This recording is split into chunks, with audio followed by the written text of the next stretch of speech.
Believe it or not, the time to start planting your summer veggie garden is now. And thanks to a new catalog of Vermont-grown seeds specially adapted for our shorter, cooler growing season, this may be the year you finally outwit the frosts. We're learning all about it today on Across the Fence. Hello, Vermont.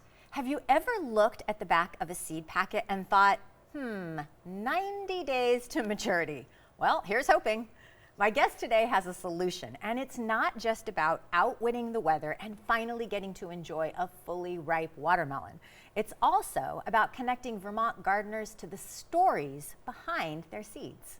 Charlie Watt is the founder and farmer behind Homecoming Seeds. He learned the art and science of seed saving while earning his doctorate in agriculture and education from Montana State University, and now he's growing about 80% of the new catalog seeds on his own property, Flytree Farm, in Northfield, Vermont. Charlie Watt, welcome. Thanks for having me. Thank you so much. It's really nice to have you here this morning. It doesn't quite yet feel real that we could be starting on our veggie gardens with all the snow on the ground, but growing season is really just right around the corner, right? Yeah, it sure is. Yeah. It's the nice time of the winter to start planning and dreaming for the year ahead. I know, ahead. to start planning and dreaming, exactly. Planning and dreaming. So tell us, why did you think that Vermont could use a locally grown seed catalog?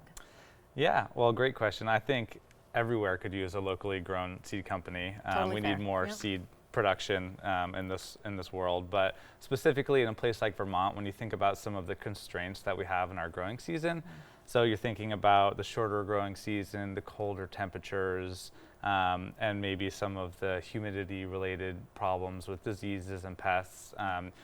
One of the ways to kind of hedge your bets against some of those constraints is by variety selection. So as a gardener, it's really important when you think about you're planting your seeds, you really want to get your seeds from a place that those seeds, where they've experienced the same conditions. Yeah. So It seems so logical. yeah, it does. Yet I think It's not the model. a lot of the model for the seed companies are they buy in seeds from all over the place, all over the country, sometimes even internationally, and they're also not always transparent about where the seeds are coming from. Yeah. So sometimes if you buy seeds, in a place like Vermont, you may be getting seeds grown in the Mid-Atlantic or the Midwest or in drier climates out west. So getting seeds from Vermont, from a company where the seeds are grown in Vermont is really important.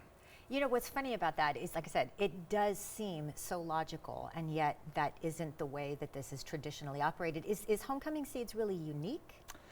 It's a return to a model that used to exist. There used to be a much more robust network of local seed production, and there's been consolidation in the industry and loss of diversity associated with that.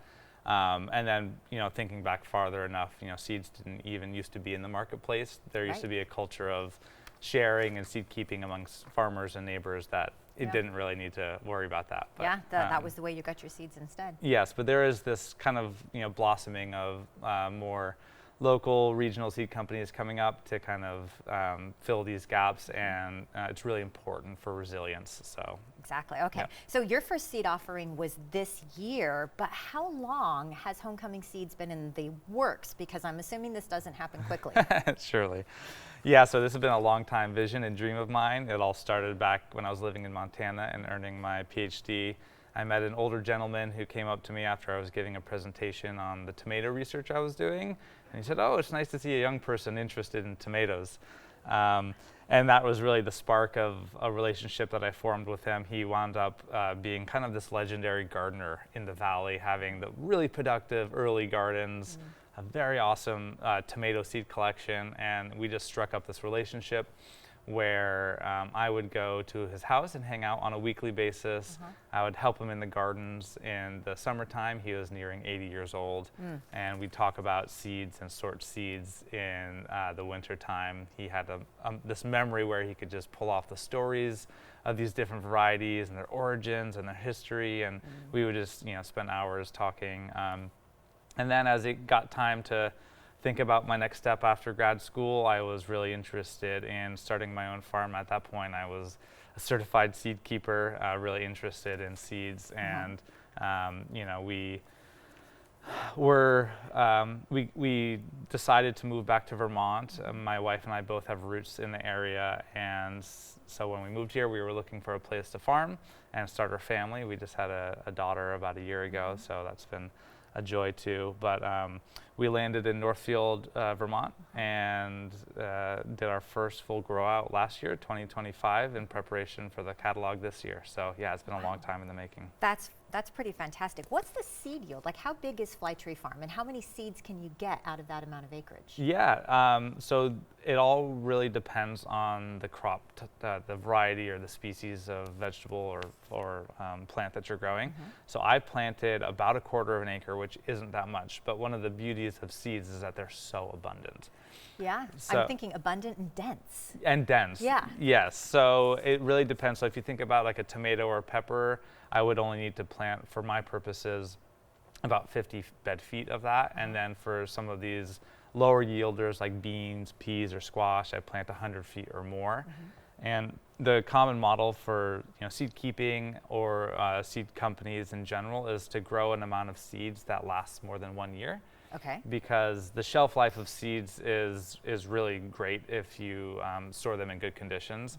So I'm growing seeds that will be able to be sold over the course of a number of years, so that the next year, so this upcoming year, I'm choosing another selection of varieties to expand my offerings in the catalog. Well, yeah, that was one of my questions, is how do you choose what variety, like what criteria do you apply to choose which varietals you're going to grow? Yeah, so part of that is getting to kind of one of the reasons it's good to grow in Vermont is because the criteria I'm selecting for is cold hardiness, early maturity, and that's part of the seeds that the catalog is based off of is the work of my mentor in Montana, who was growing and selecting for those traits specifically. And I'm also working with longtime seed keepers in Vermont to have these seeds reflect this place really well.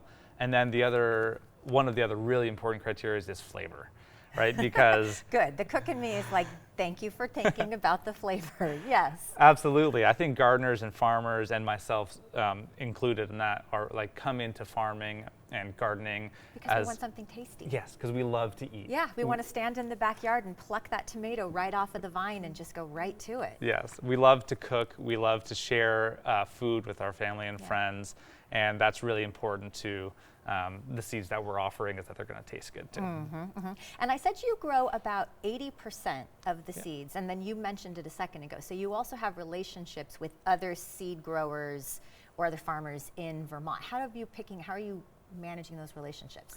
Yeah, absolutely. So we call ourselves a farm-based seed company, and what that means is, like, maybe compared to other seed companies, we grow the seeds that we sell. So yeah, I grow a majority of those, and then I contract seeds. I contract seed crops with other farmers, regional, local farmers who are also growing in the same conditions, so Vermont, who are mindful stewards interested in making the same type of selections that we are. And we generally strike up a relationship that can hopefully be a long-term partnership and collaboration, but we go into an agreement at the beginning of the year where they'll grow seeds for me that I will buy off of them and offer in the catalog. Okay. Yeah. And your seeds are open pollinated. What does that mean? Yeah, open pollinated means that you can save seed from the plants that you're growing. So it's just kind of in the context of hybrids where you can't save seeds from them because they won't grow true to type. Open pollinated is just traditionally, like, all seeds were open pollinated before we started to do hybridizing and other Before things. Monsanto got involved. Yeah, but gardeners and seed keepers all grow open pollinated varieties because they can then save the seeds themselves. Well, and that's something that's really lovely about, I mean, I want to show one of these seed packets because the artwork is so gorgeous. But also, I mean, there's a gift to this, not just in how beautiful the artwork is, but someone could also then save these seeds themselves. Yes. So that in part you're helping plant a culture, maybe. Yeah. A little bit as well, because I said that seed saving was an art and a science. It is also very much a culture, and you mentioned a little bit about that and why this was so important to you. You want to talk a little more? Yeah, thank you. It's a huge part of what draws me to the work. So in many ways, Homecoming Seeds this project has been a homecoming in a physical sense. Like I'm coming to a place where I grew up, so it's a place I'm used to. But Is it's that also how you chose Homecoming? yes, certainly, and it's also been like a spiritual and a cultural homecoming for me. So tending to plants has been a way for me to connect and feel more connected with the world and my place in it, to acknowledge the interdependence that we have with plants. You know, they've committed themselves so beautifully to feed us. Yeah. And I'm doing my bit to kind of commit myself, to taking care of them. And I've heard indigenous seed keepers refer to seed saving as plant midwifery, right? So we're involved in these life and death cycles of these plants, like ushering in new generations and taking care of them as they feed us and they take care of us. So it's been a spiritual homecoming in that sense, but it's also a cultural homecoming, because seeds, to me, have been an important part of my own sense of belonging, of like the people and the ancestry that I come from, the foodways that they participated in. And we have these seeds available to us because there's been so many people stewarding these varieties, and the stories are so important. Yeah. So it's great to garden and it's great to eat the food, but it's so much more enriching when you know the story of the seeds and the people who grew them. I think that's so beautiful. And I think it's interesting because you have your doctorate in agriculture, and yet I think that it sounds like there are stories and things that you have learned from this process that you couldn't have learned in school. Yeah, definitely. The relationship-based part of this work is not something, I think the university is a great place for so many reasons, and but yeah, the relationship work has been a huge thing. And another part of it is the place-based nature of this work. I think that in the university, if I was to pursue a career in academia, I would have been kind of at the whim of where the job openings were, and my wife and I were really interested in being place-based, and so we found a place that we wanted to be, and then instead of like following a job somewhere, we carved out the life we wanted there. And to me, it was really important to be really in close relationship with a piece of land on a day-to-day, year-to-year, and maybe generational basis. Absolutely. Well, let's make sure now that everyone knows where they can get these fantastic seeds. We have a graphic here. We're going to put it up. There you go, homecomingseeds.com. So this is where folks can order their seeds right now. Yes, absolutely, and learn more about me and hopefully find good pictures and hear the stories. So dig into it, discover that beautiful art, start their own stories and their own gardens. I think this is absolutely wonderful. I am wishing you so much success. I am getting ready to start planting my garden, so I am going to the website. I'm going to start finding some great varieties of vegetables, and I'm so excited about having the first tomato on my block. Yes. That's my goal. Well, thank you. Well, Charlie Watt, thank you so much for joining me today. It was my pleasure. Absolutely. And as always, Vermont, thank you for learning and exploring with me today. And thanks to the team that makes Across the Fence possible.